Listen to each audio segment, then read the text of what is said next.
Nobody at Fox has explained how this toxic nonsense ended up on the airwaves. I know for a fact that many of the people who work at Fox do not agree with this, do not want to be associated with it. But a decision was made by somebody to do this report and air it.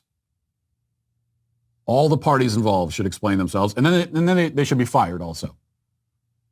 Oh, are you promoting cancel culture? You want to cancel these people? Absolutely, I want to cancel them. Yes. Matt Walsh is losing his mind because Fox News aired literally one segment where they're shedding light on a family with a transgender child, where they're not just, basically dehumanizing them as much as possible like they typically do, because that's totally fine with Matt Walsh when they dehumanize transgender people. But when they just shed, some type of gray area on a family with a transgender child, what were his comments? They should be fired for sure. Named, shamed, and fired. When you put dishonest, militant trans propaganda on the airwaves, that's going to do and is doing immeasurable harm to thousands of kids, then yeah, you should be fired for that. Fox speaks largely to a conservative audience, and nobody in the audience wants any part of this. Of all the people that were watching Fox on that Friday when that report aired, how many of them wanted that? He said this is going to damage thousands upon thousands of children, as if homosexuality or being a transgender person is some type of virus that you can catch. That's not how it works, but apparently that's how Matt Walsh thinks that it works. You're just going to see it on the television, and all of a sudden it's just going to change who you are inherently, which we know is nonsense. But then the final comments really were the funniest ones to me, because he went on to say that if Fox News wants to be considered a legitimate news organization, then basically they can't do that. They can't have a segment where they're shedding light on a transgender child, as if nothing else that they've done disqualifies them from being a news organization. Like, dude, shut up. But forget about conservative for a moment, okay? Put that aside.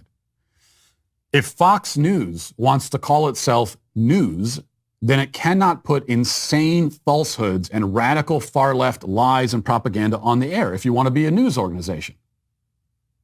Especially this kind of propaganda, worst of all. Let's be serious here. What does Fox News do? All Fox News does is gaslight the country. That's all they do.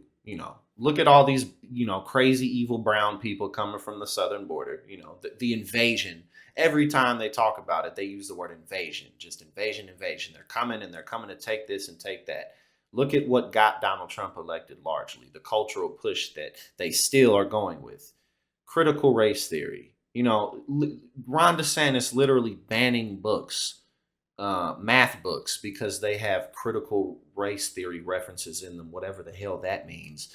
And then on top of that, he just, slashed a multi-million-dollar budget from the Tampa Bay baseball team because they wanted to give $50,000 to a gun safety organization.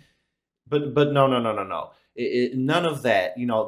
Their support of the election lies until they were legally forced to stop. None of those things disqualify them from being a news organization.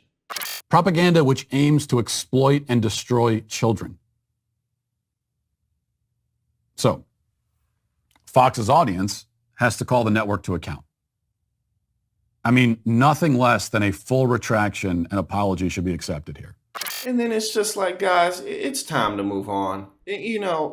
First and foremost, the LGBTQ community has literally always existed. Always. This is not new. It's not some conspiracy that's just stumbled upon us. This has been a part of humanity literally forever. So it's about time to get over it. And then two, it's like, what does this have to do with you? And I mention this all the time. These people who are so obsessed with the LGBTQ community, these people live rent-free in their head. They're in their minds and in their thoughts more than they actually see them or deal with them.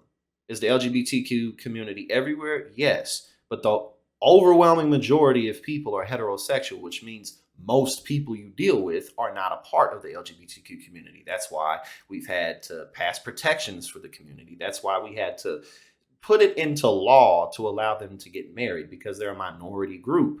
So it's like you're so concerned about this minority group that supposedly has nothing to do with you, or does it?